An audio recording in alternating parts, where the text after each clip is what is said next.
নমস্কার বন্ধুরা, চলে এসেছি এক্সেলের আরেকটি ইন্টারেস্টিং ক্লাস নিয়ে এবং আজকের ক্লাসটি খুবই ইন্টারেস্টিং হতে চলেছে। তার কারণ হচ্ছে আজকে তোমাদেরকে পাইভট টেবিল নিয়ে আলোচনা করব। প্রথমত তোমাকে বলে দিই যে পাইভট টেবিল আমরা তখনই ব্যবহার করি যখন আমাদের অনেক বড় ফাংশন বা ফর্মুলার কাজকে সহজে করতে হয়। মানে পাইভট টেবিল ব্যবহার করলে অনেক বড় বড় ফাংশনকে আমরা এক ট্রিক্সেই ব্যবহার করতে পারবো। তো পাইভট টেবিল নিয়ে অনেকেরই কনফিউজ থাকে, সে কারণে আমি সিদ্ধান্ত নিয়েছি যে তোমাদের পাইভট টেবিলের উপর ছোট ছোট ভিডিও দেবো, যাতে তোমরা পাইভট টেবিলের ছোট ছোট অপশনগুলো কাজ জেনে যাও এবং পরবর্তীকালে পাইভট টেবিলের পুরো টপিকটা তোমাদের কাছে ক্লিয়ার হয়ে যায়। তো চলো বেশি কথা না বলে তোমাদেরকে প্রথমে থিওরিটা ভালো করে বুঝিয়ে দিই। তো আজকে কি করাতে চাইছি, প্রথমত তোমরা দেখো এখানে কিছু স্টুডেন্টের নামের লিস্ট রয়েছে এবং তাদের এজ রয়েছে। তো আমি চাইছি এই এজগুলো ওয়াইজ তাদের কাউন্ট করতে। কিভাবে? এখানে যে স্টুডেন্টের লিস্ট রয়েছে এখানে কিন্তু 20 থেকে 40 বছর বয়সের এজের স্টুডেন্ট রয়েছে। আমার কাজ হলো এখানে 20 থেকে 24 বছর বয়সের মধ্যে কতজন স্টুডেন্ট আছে সেটা কাউন্ট করে বের করে আনা। আবার তারপরের লিস্টে দেখো 25 থেকে 29 বছর বয়সের ভেতরে কতজন স্টুডেন্ট আছে সেটাকে কাউন্ট করে বের করে আনা। তার মানে কি,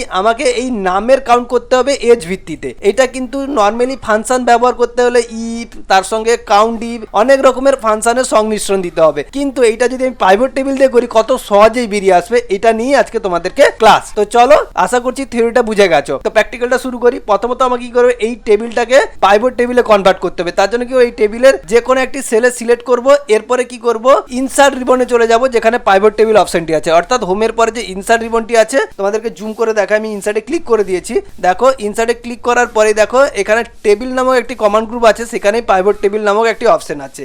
ওই পাইভট টেবিলের উপর ক্লিক করলাম। ক্লিক করার পরেই দেখতে পাচ্ছ এখানে একটা ডায়লগ বক্স ওপেন হয়েছে পাইভট টেবিলের, যেখানে একটা রেঞ্জ আছে। সেই রেঞ্জ কিন্তু পুরো টেবিলটাকে অটোমেটিক্যালি সিলেক্ট করে নিয়েছে। অর্থাৎ তুমি টেবিলের যে কোনো একটি সেলে সিলেক্ট করলেই, তারপরে পাইভট টেবিলে কনভার্ট করলেই পুরো টেবিলের রেঞ্জটাকে কিন্তু সে সিলেক্ট করে নেয়। এরপরে কি যাচ্ছে দেখো, নিউ ওয়ার্কশিট। এবং এই পাইভট টেবিলটা আমি একটি নতুন ওয়ার্কশিটের মধ্যেই আনতে চাইছি, এই জন্য নিউ ওয়ার্কশিটের যে চেক বক্সে ক্লিক করা আছে সেটাই থাকবে। এরপরে আমি কি করব, ওকে করে দেবো। দিলে কি আমার একটা পাইভট টেবিল এর নতুন ওয়ার্কশিট তৈরি হয়ে যাবে। দেখো ওকে করার সঙ্গে সঙ্গে একটা ইন্টারফেস চলে এসেছে, নতুন একটি ইন্টারফেস। এবং তার ডান দিকে একদম খেয়াল করলে দেখতে পাবে তার যে দুটো হেডার, অর্থাৎ টেবিলে যে দুটো হেডার, স্টুডেন্ট নেম এবং এজ, সেটা একটি কিন্তু বক্সের মধ্যে চলে এসেছে, যেটা পাইভট টেবিল ফিল্ডস এর মধ্যে। তো এখানে আমাকে প্রথমে জানতে হবে কি চাইছি। আমি কিন্তু এখানে মেন লিস্ট থেকে নামগুলোকে কাউন্ট করতে চাইছি এজ ভিত্তিতে। তার মানে এখানে দেখবে পাইভট টেবিলের নিচে 4টে ঘর আছে, একটা হচ্ছে ফিল্টার, একটা হচ্ছে কলাম, একটা হচ্ছে রো, আর একটা হচ্ছে ভ্যালু। ভ্যালুর কাজ হচ্ছে কাউন্ট করা। তাহলে আমার কিন্তু এই ভ্যালুর ঘরটা খুব ইম্পর্টেন্ট। আর সঙ্গে আমি রোটাকে নেব, কারণ রো ভিত্তিক আমি ডেটাগুলোকে শো করাবো। আর এই দুটোর কাজ আজকে নেই। তার মানে আজকে আমি যে কাজ করব রো ভিত্তিক আর ভ্যালু ভিত্তিক। প্রথমে আমাকে জানতে হবে আমরা কোনটাকে কাউন্ট করব। আমরা নামকে কাউন্ট করব। তাহলে কাউন্ট অর্থাৎ হিসাব, যেহেতু হিসাব কে করে ভ্যালু, তাহলে আমি কি করব, এই যে স্টুডেন্টের যে নামটা এটাকে ভ্যালুতে আনবো আর এজটাকে আনবো রো এর ভিতরে। কেন এজটাকে রো এর ভিতরে আনবো? কারণ এজ ওয়াইজ আমি কিন্তু ভ্যালুটাকে দেখাতে চাইছি। তাহলে এজকে আমি রো ওয়াইজ দেখিয়ে দিব এবং সে ওয়াইজ আমি কিন্তু নামটাকে কাউন্ট করার জন্য ভ্যালুর ভেতরে আনবো, কারণ ভ্যালুর কাজ হচ্ছে কাউন্ট করা বা হিসাব নিকাশ করা। তো আমি কি করলাম, এই নেম অর্থাৎ নেম অফ দ্য স্টুডেন্টকে ড্র্যাগ করে টেনে এনে ভ্যালুর ভিতরে দিয়ে দিলাম। এবং তুমি যখনই আমি দেখো ভ্যালুর ভেতর দিয়েছি, এখানে দেখো আমার কতজন স্টুডেন্ট আছে সেটা কাউন্ট করে এখানে বের করে দিয়েছে, দেখতে পাচ্ছ। অর্থাৎ এই ক্যালকুলেশন করে দিচ্ছে আমার টোটাল এখানে 25 জন স্টুডেন্ট আছে। কিন্তু আমার তো এজ ভিত্তিক দরকার, তাই না? তাহলে আমি কি করবো, এজকে রো এর ভেতরে আনবো। অর্থাৎ এই যে এজ, এখানে তোমাদেরকে জুম করে দেখাই, এই এজটাকে আমি ড্র্যাগ করে রোর ভেতরে আনবো। দিলে কি হয়, এজের একটা লিস্ট বেরিয়ে আসবে রো ভিত্তিক। দেখো আমি যখনই এজটাকে সিলেক্ট করে রো এর ভেতরে টানলাম, তুমি যদি বাম দিকে খেয়াল করো তাহলে দেখতে পাচ্ছ রো এর একটা রো কাউন্ট হয়ে গেছে। অর্থাৎ এজ ভিত্তিক কিন্তু একটা রো কাউন্ট হয়ে গেছে এবং প্রত্যেকটা কিন্তু কাউন্ট হিসাবে নিয়েছে। অর্থাৎ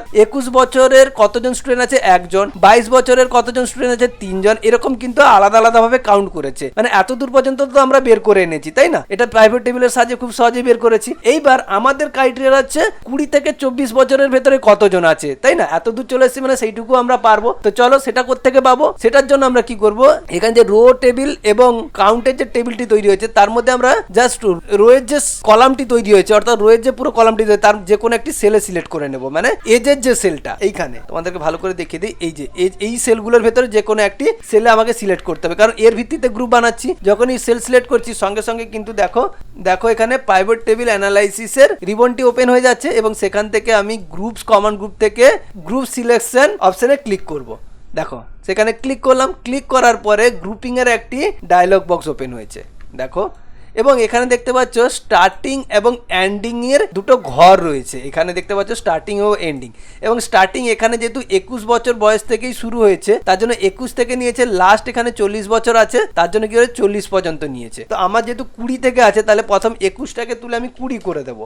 ওকে, এবং সঙ্গে কিন্তু তার চেকবক্সগুলোকে তুলে দেবো। দেখো দুখানা চেকবক্স আমি তুলে নিয়েছি এবং এখানে দিয়েছি 20 আর এখানে 40। এরপরে আমি ডিভাইড করব 5 করে, মানে 1 করে নয় 5 করে। তাহলে আমার যেহেতু গ্রুপিং করতে হবে তাহলে আমি কি করব, বাইর যে ঘরটায় সেখানে সিলেক্ট করে 5 দিয়ে দিলাম। দেখো কি পরিবর্তন করেছি, দেখো এইখানে স্টার্টিং আর এন্ডিং এর চেকবক্সগুলোকে আমি তুলে দিয়েছি। আর কি করেছি, এখানে যেহেতু আমার 20 থেকে 40 বছর বয়স ছিল তাহলে স্টার্টিং এজ দিয়েছি 20 আর এন্ডিং এজ দিয়েছি 40, এবং গ্রুপ হিসেবে ভাগ করেছি 5 করে। এরপরে ওকে করে দেবো। দেখো এরপরে ওকে করে দিলেই ম্যাজিক। তার মানে এখানে দেখতে পাচ্ছ আমাদের কত ফাংশনের কাজ খুব সহজেই পিভট টেবিল করে দিল। এখানে দেখো 20 থেকে 24 বছরের ভেতরে 5 জন, 25 থেকে 29-এর ভেতরে 6 জন, 30 থেকে 34-এর ভেতরে 7 জন এবং 35 থেকে 40-এর ভেতরে 7 জন। তাহলে সহজেই টোটাল আমার 25 জন স্টুডেন্টের 5 করে গ্রুপে আমি ভাগ করে দিলাম কতজন করে স্টুডেন্ট আছে, তাই না? তার মানে বুঝতে পারছো পিভট টেবিল কত সহজেই আমাদের কত বড় বড় ফাংশনের কাজ করে দিতে পারছে। তো আশা করছি আজকের ক্লাস থেকে পিভট টেবিলের এই ইউনিক ট্রিক্সটা তোমরা খুব সহজেই শিখতে পেরেছো, এবং এই ধরনের আরো ক্লাস নিয়ে আমি চলে আসবো। আশা করছি পরবর্তী ক্লাসও আমি পিভট টেবিলের আরো একটি ট্রিক্স নিয়ে চলে আসবো। যদি ভালো লেগে থাকে অবশ্যই চ্যানেলটিকে সাবস্ক্রাইব করো, এবং যারা সাবস্ক্রাইব করে গেছো অসংখ্য ধন্যবাদ। বাই।